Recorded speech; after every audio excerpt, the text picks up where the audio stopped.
تب گردے دونوں جب فیل ہوتے ہیں تو ان کو گردے رینل فیلئر کہتے ہیں۔ تو اس کی مریض پر کیا علامات ظاہر ہوتی ہیں، سمٹمز کیا ہوتے ہیں؟ گردوں کے فیل ہو جانے سے خون میں یوریا اور کریٹینائن کی مقدار بڑھ جاتی ہے۔ اس کیفیت کو پہلے بھی میں نے بتایا کہ یوریمیا کہتے ہیں۔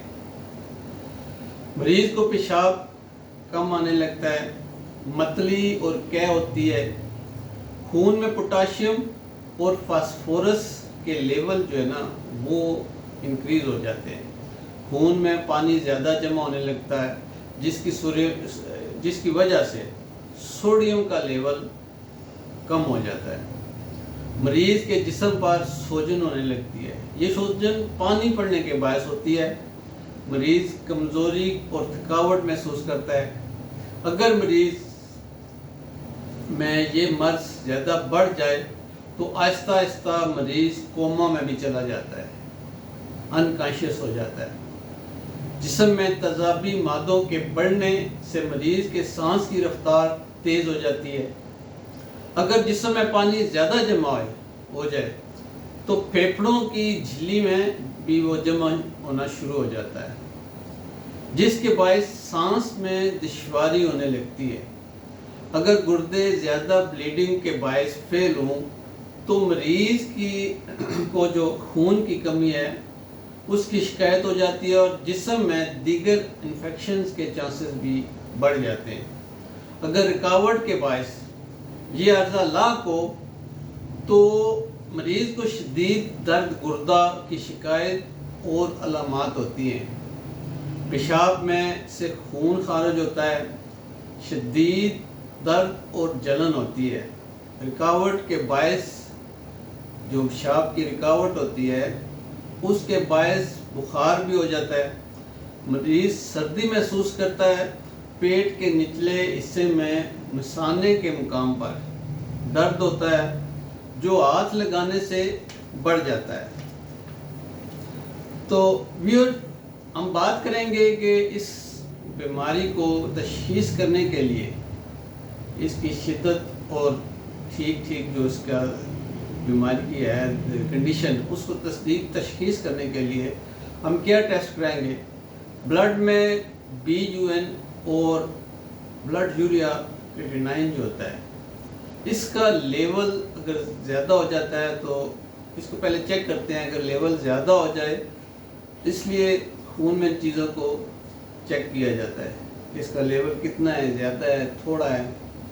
پیشاب میں سوڈیم کم ہو جاتا ہے، خون میں آئرن اور سرخ سیلز کو دیکھا جاتا ہے، اس کے ٹیسٹ کروائے جاتے ہیں جو بلڈ CP اور بلڈ CBC ہوتا ہے، اس میں یہ سارے تمام چیزیں چیک کی جاتی ہیں۔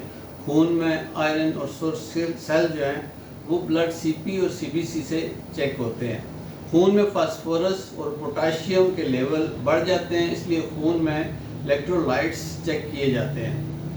پیشاب کا DR کروانے پر خون کے سرخ سیلز کی موجودگی بھی پائی جاتی ہے۔ مریض کے گردوں اور پیشاب کی نالیوں کا الٹرا ساؤنڈ کروایا جاتا ہے تاکہ صورتحال سے مکمل آگاہی حاصل ہو سکے۔ سسٹوسکوپی کرائی جاتی ہے، اس سے مثانے کے اندر کا معائنہ کیا جاتا ہے، اس کے کینسر وغیرہ کی موجودگی کو پتہ چلتا ہے۔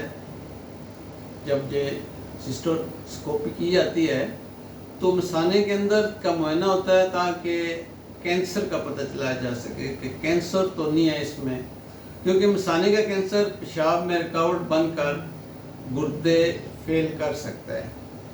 پروسٹیٹ گلینڈ، یہ گلینڈ صرف مرد حضرات میں ہوتا ہے اور مثانے کے پاس ہوتا ہے۔ اگر یہ بڑھ جائے تو مثانے پر لوڈ پڑتا ہے جس کی وجہ سے پیشاب میں رکاوٹ ہو جاتی ہے جو بالآخر گردوں کو فیل کر دیتی ہے۔ لہذا پروسٹیٹ گلینڈز کا الٹرا ساؤنڈ کے ذریعے معائنہ کرایا جاتا ہے۔ خواتین کے سرویکس میں اگر کینسر یا کوئی اور رسولی ہو تو اس کا بھی الٹرا ساؤنڈ کروایا جاتا ہے۔ کیونکہ یہ پیشاب میں رکاوٹ بن سکتا ہے اور یہ بھی گردوں کو فیل کر سکتا ہے۔ ریکٹم کا الٹرا ساؤنڈ کیا جاتا ہے کیونکہ یہ بھی پیشاب میں رکاوٹ بن سکتا ہے اور اس میں کینسر یا رسولی کی جو وجہ ہوتی ہے وہ گردوں پیشاب کی رکاوٹ کا باعث بنتی ہے۔ تو یہ ہم دیکھتے ہیں کہ اس کا ہومیو میں کیا علاج ہے، لیکن میری درخواست ہوگی کہ سیلف میڈیکیشن کوئی بھی مریض نہ کرے۔ سیلف میڈیکیشن بہت خطرناک ہوتی ہے کیونکہ مریض کو ایگزیکٹ صورتحال کا پتہ نہیں ہوتا ہے، اس کو اپنی جو اندر کی معلومات ہیں وہ زیادہ تر ڈاکٹر کو صحیح معلومات ہوتی ہیں اور ڈاکٹر ہی آپ کا علاج بہتر کر سکتا ہے۔ تو یہ ڈاکٹرز اور ینگسٹر کے لیے یہ میڈیسن میں بتا رہا ہوں کہ جو علاج ہومیو میں ہے، ہومیوپیتھک ادویات اگر علامات کے تحت ہوں تو اللہ کے فضل اور کرم کے ساتھ مریض بہت بہتر ہو جاتا ہے۔ اکثر اوقات مختلف ٹیسٹ کروا کر حالات کا معائنہ اور جائزہ لیا جاتا ہے تاکہ ادویات میں بوقت ضرورت عدل بدل کیا جا سکے۔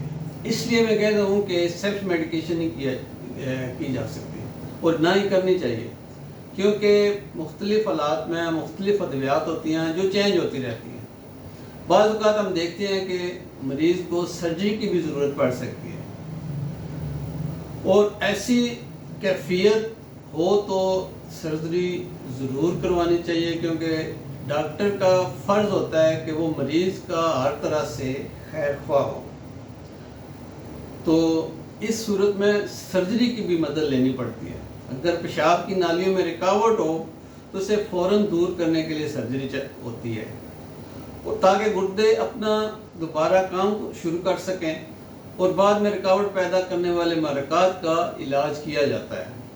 اس کے علاوہ جو مریض 24 گھنٹے میں پانی ضائع کرتا ہے، یعنی کہ پیشاب کے ذریعے، اس کو اتنا ہی پانی دیا جانا چاہیے، نہ کہ زیادہ پانی دیا جائے۔ مریض کو پوٹاشیم کم مقدار میں دینا چاہیے، کیونکہ زیادہ تر مریض میں پوٹاشیم کی مقدار خون میں گردے فیل ہونے کی وجہ سے بڑھ جاتی ہے۔ تو ہم ہومیو میں کیا ادویات استعمال کریں گے؟ پہلی تو جو میڈیسن ہے وہ ایل سیرم ہے، پھر ہے ارسینک ایلبم، اور ڈاکٹر حضرات کو پتہ ہے کہ ان کی کیا علامات ہوں جن کے تحت یہ میڈیسن دی جاتی ہیں۔